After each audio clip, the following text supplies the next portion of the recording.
তোমরা দেখতে পাচ্ছ এখানে অনেক বড় লাইন হয়ে গিয়েছে আর আমরা ফাইনালি বাবাকে দেখতে পাচ্ছি।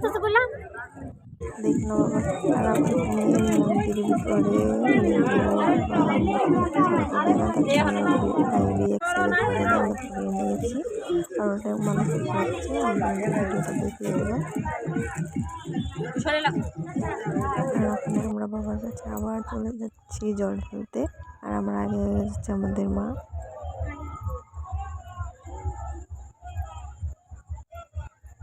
আর গাইস বাবা আমাদেরকে ফাইনালি ডেকে নিয়েছে বাবার কাছে, তার জন্য আসতে পারলাম। আর এখানে দেখো কি সুন্দর জায়গাটা, আর এখানে যে বড় লাইন হয়েছিল ওইখানেও। আর যখন ভিতরে ঢুকলাম তখনও যে বড় লাইন গাইস। আর কে কে এই মহামৃত্যুঞ্জয় মন্দিরে এসেছো আমাদেরকে কমেন্ট করে বলবে। দেখো গাইস কত এখানে খালি জল ঢালতে লাগা হচ্ছে আর বেরিয়ে যেতে লাগা হচ্ছে, কারণ এখানে অনেক মানুষ অল্প টাইমে দাঁড়াতে দেয় না।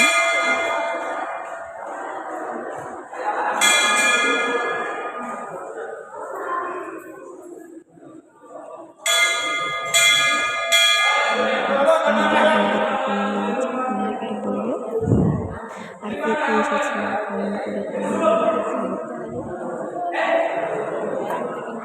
গাইস এখানে দেখে আমার অনেক ভালো লাগছে।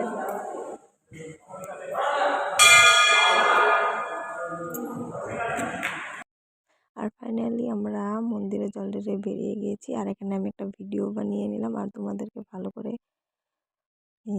মন্দিরটাকে দেখিয়েও দিলাম। আর এখানে আমি আর মাসিও একটা ভিডিও বানিয়ে নিয়েছি।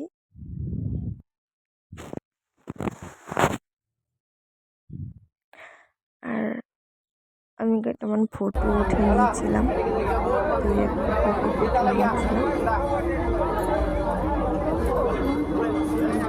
আমরা এখান থেকে বেরিয়ে গিয়েছিলাম মহাভৈরব মন্দিরে। আর এই ভিডিওটা আমি বানাতে পারিনি কারণ আমার মোবাইলে চার্জ ছিল না, আর আমি দিদির মোবাইলে দুই একটা ফটো উঠে নিয়েছিলাম তাই তোমাদেরকে দেখিয়ে দিয়েছি। মন্দিরে গিয়ে দুটো ফটো উঠেছিলাম তো দেখা দিয়েছি। আর এই ভিডিওটা এখান তুই দেখতে থাকো নেক্সট ভিডিও, তার জন্য টাটা বাই বাই।